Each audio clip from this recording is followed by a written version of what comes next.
বর্ষাকাল মানেই যে কোনো গাছের গুটি কলম করার সময়। তাই আজকে আমি লিচু গাছের গুটি কলম করে দেখাবো কিভাবে গুটি কলম করতে হয়। তার জন্য একটা ডাল নির্বাচন করেছি লিচু গাছের, দেখতে পাচ্ছেন আঙুলের মতো মোটা ডালটা, আঙুল থেকে একটু বেশি মোটা হবে, এর থেকে পাতলাও হয়। এখন এটাকে রিংয়ের মতো করে 3 আঙুলের মতো বাকল ছাড়িয়ে নেব।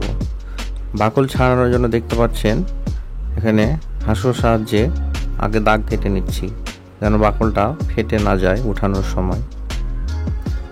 আপনারা প্রথমত এইভাবে দাগ দিয়ে নেবেন। দেখতে পাচ্ছেন 2 থেকে 3 আঙুলের মতো চওড়া করে বাকলটাকে উঠিয়ে নেব। তার জন্য 2 প্রান্তে এভাবে রিং করে দাগ দিয়ে নেবেন, তাহলে উঠাতে সুবিধা হবে। এভাবে সুন্দরভাবে দাগ টেনে দিবেন, তাহলে খুব উঠাতে সুবিধা হবে। এভাবে এখন ছিলে ছিলে উঠিয়ে নিব চামড়াটাকে পুরোটাই। চামড়ার সাহায্যে যেহেতু গাছ খাবার পায়, রস পায়, তার জন্য সেটা ডিসকানেক্ট করে দেব। এখান থেকে কোনো যেন খাবার না পায়, কেন ডিসকানেক্ট না করলে এখানে জট ছাড়বে না, আবার পুনরায় জোড়া লেগে যাবে। এই জন্য ভালোভাবে চামড়াটাকে পুরোটাই তুলে নেব, পুরো ক্যাম্বিয়াম লেয়ারটাকে তুলে নেব। পুরো ভিতরে শক্ত কাঠটাকে বের করে নিতে হবে এভাবে ছিলে। ধীরে ধীরে আপনারা এভাবে যে কোনো কিছু সাহায্যে ছিলে দেবেন। দেখতে পাচ্ছেন পুরো অংশটা ক্যাম্বিয়াম লেয়ারটা তুলে দেওয়া হয়েছে পুরো বাকলটাই। এখন আমি হাঁসুর সাহায্যে ক্যাম্বিয়াম লেয়ারে কিছুটা অজান্তে পিচ্ছিল পদার্থ লেগে থেকে যায়, যেটা থেকে আবার চামড়াটা রিকভার হয়ে যায়, দিয়ে জট ছাড়ে না। তার জন্য এইভাবে ঘষে নেব, পিচ্ছিল পদার্থটা এভাবে উঠিয়ে ফেলে দেব। দেখতে পাচ্ছেন এভাবে ঘষে নিচ্ছি। এখন আবার পুরোটা ঘষে নেওয়া হয়েছে, পুরো দেখতে পাচ্ছেন সাদা হয়ে গেছে।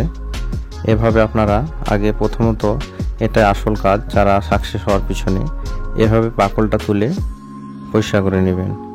এখন এখানে আমি একটা অ্যালোভেরা পাতা নিয়েছি, অ্যালোভেরা পাতাটা এখন ছিলে নিচ্ছি। সেই রসটা ওই ডালে দেব।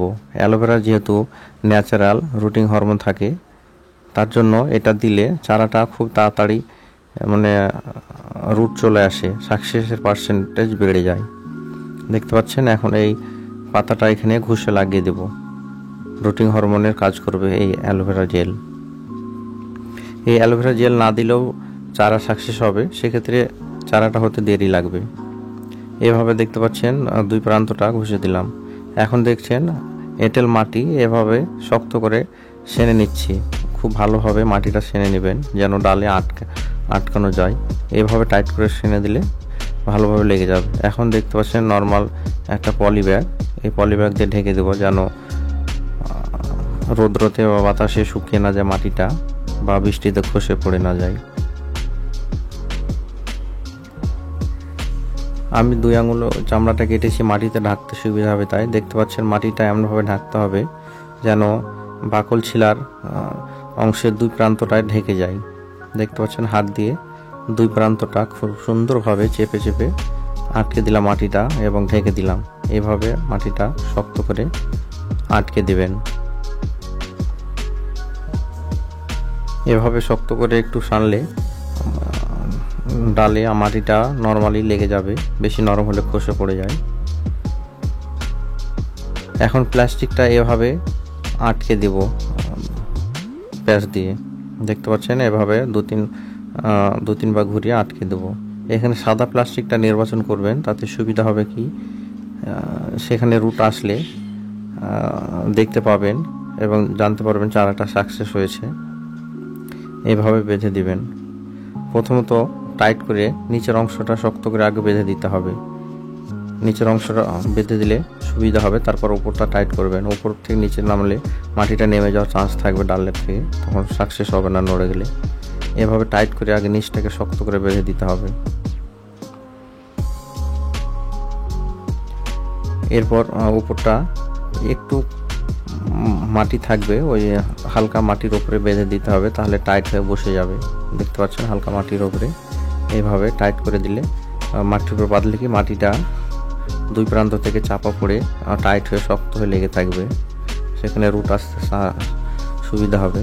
এবং লাস্টে মাঝে বেঁধে দেবো, তাহলে মাটিটা আরও টাইট হয়ে যাবে। এভাবে বর্ষাকালে আপনারা চারা করবেন। মোটামুটি 45 থেকে 50 দিনের মাথায় এগুলো রুট চলে আসে। এভাবে আর জল দিতে লাগে না বর্ষাকালে, অটোমেটিক 45 থেকে 50 দিনের মাথায় সাকসেস পেয়ে যাবেন। অ্যালোভেরা জেল না দিলে সেক্ষেত্রে হয়তো 2 মাসও লেগে যেতে পারে, কিন্তু সাকসেস হবে। এভাবে আপনারা টাইট করে বেঁধে দেবেন। দেখতে পাচ্ছেন কি সুন্দরভাবে বেঁধে দিয়েছি টাইট করে, যে কোনো দড়ির সাহায্যে। এখন আপনারাকে দেখাবো অ্যালোভেরা ছাড়াও যে হয়। এই যে দেখতে পাচ্ছেন এখানে কোনো কিছু দিচ্ছি না অ্যালোভেরা, এখানে নর্মাল মাটিতে আটকাচ্ছে আপনাদের দেখানোর সুবিধার্থে যে অ্যালোভেরা ছাড়াও সাকসেস হয়। দেরি হলেও কিন্তু চারাটা হবে। দেখতে পাচ্ছেন এটা ডালটা আর একটু পাতলা। এইভাবে আমি বেশ কয়েকটা চারা করার জন্য এইভাবে গুটি কলম করার জন্য মাটি লাগিয়ে দিচ্ছি ডালগুলো কেটে কেটে। দেখতে পাচ্ছেন এই বর্ষাকালে আসল সময়, জুন জুলাই মাসটা এই চারা করার জন্য। একই প্রসেসে চামড়া তুলে এখানে মাটিগুলো লাগিয়ে দিচ্ছি। দেখতে পাচ্ছেন মাটিটা খুব নরমও হবে না, শক্ত হবে না। এভাবে ডালগুলোতে মাটি আটকে দিচ্ছি। এইভাবে আপনারা চারা তৈরি করবেন। এভাবে যে কোনো গাছের গুটি কলম এভাবে করা যায়। এভাবে করলে আপনারা সাকসেস পাবেন। এভাবে আমরা দেখতে পাচ্ছেন একই প্রসেসে প্রতিটা ডাল এভাবে বেঁধে নিয়েছি টাইট করে। সাদা প্লাস্টিকের জন্য আমরা জানতে পারবো কত দিনের রুট আসছে, সেটা দেখতে পাবো, সেটাও আপনাদের শেয়ার করব রুট আসার পরে। দেখতে পাচ্ছেন এভাবে ডালগুলো বেঁধে নেবেন। এখনও টাইম আছে, যারা করতে চান গুটি কলম সহজে অরিজিনাল চারা পাওয়া সুবিধার্থে। বাজারে গেলে হয়তো সবসময় অরিজিনাল পাওয়া যায় না, তাই যাদের বাড়িতে গাছ আছে এইভাবে চারা করতে পারেন, বা কারো গাছে এইভাবে চারা করে নিলেই বিনা খরচে আপনি চারাও পেয়ে যাবেন, সাথে অরিজিনাল চারা পাবেন। খুব সুবিধায় হয়ে যায়। দেখতে পাচ্ছেন ডালগুলো বেঁধে নিয়েছি। এই ছিল আমার লিচু গাছের গুটি কলম দেখানোর। আপনারা এইভাবে আপনারা চারা করলে সাকসেস পাবেন। আজকের লিচু গাছের গুটি কলমের ভিডিওটি আপনাদের ভালো লাগলে এবং হেল্প হলে অবশ্যই সাবস্ক্রাইব করবেন এবং বন্ধুদের মাঝে শেয়ার করবেন, তারা যেন খুব সহজে এই গুটি কলম শিখতে পারে।